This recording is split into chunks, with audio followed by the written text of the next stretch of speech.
Solo tenemos 48 horas en Ubud, lo que significa que tenemos que ir a piñón a lo que 100% queremos hacer. Antes de empezar el día os voy a contar un poco lo que vamos a hacer. Lo primero, contacté con un driver privado que nos habían recomendado unos amigos y nos hará un poco de ruta en algunos sitios a los que queremos ir.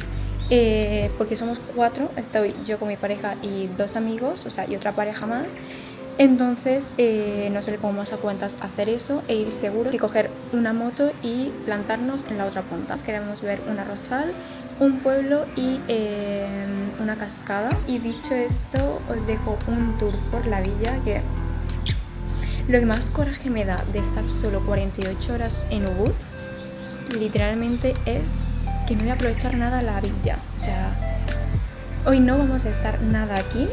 Y mañana espero por la mañana tener un poco de tiempo antes de irnos, pero es que no estamos ni 48 horas.